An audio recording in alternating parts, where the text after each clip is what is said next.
land right here. Never. Right now, this is my land. I swear it is my land. This is what has become of the Arabs and Israelis after their fight to rule Palestine. This all started when the Arabs were too stubborn to let us Israelis coexist with them in our ancient Holy Land. You know, it's funny you say that because I'm pretty sure that it all started when you self-entitled Jews tried to move into our country after being out of the equation for nearly 2,000 years. That is because we have been everyone's ragdolls and have been thrown out of countries year after year.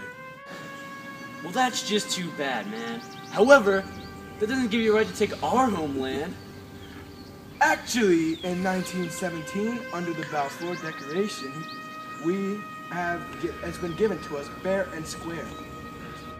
Well, you're just hiding behind Western countries like they're your mommy. Listen, the Arabs need to stop complaining. The Israelis need a home, and it was decided that Palestine would be the new home for the Israelis in the accordance of the UN. None of the surrounding countries of Palestine had a say in this.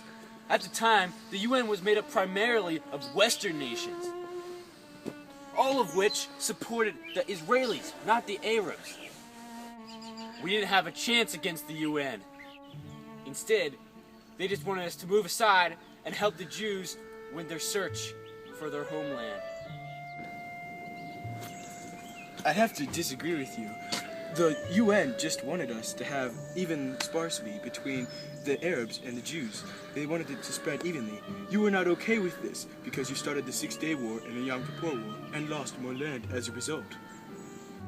And don't forget, my friend, had your people chosen to accept the terms of the partition in the first place and just forfeited some of your land, you could have been on better terms with a country like the U.S. and the West. If you had expanded your stubborn little minds for a few seconds, you would have realized that the Jews were in dire need of a homeland, especially after the events like the Holocaust.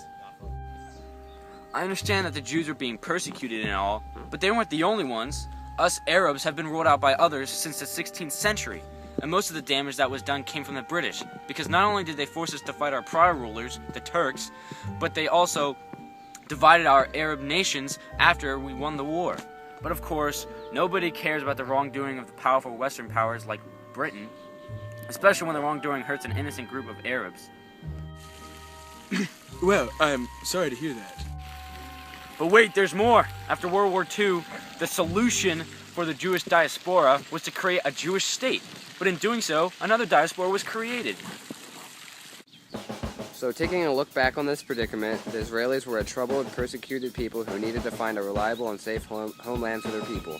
As a result, the UN, largely ruled by Western countries like the US, decided to partition the land of the Arabs, Palestine, the supposed Holy Land of the Jews.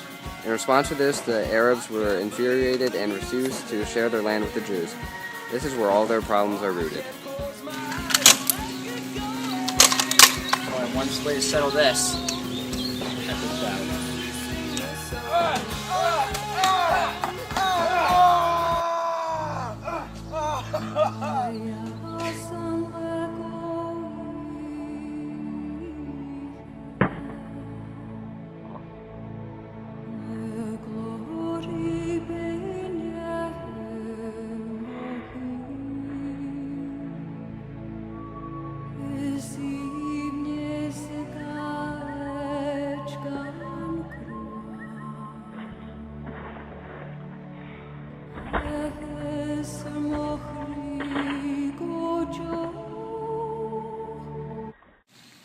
Finally.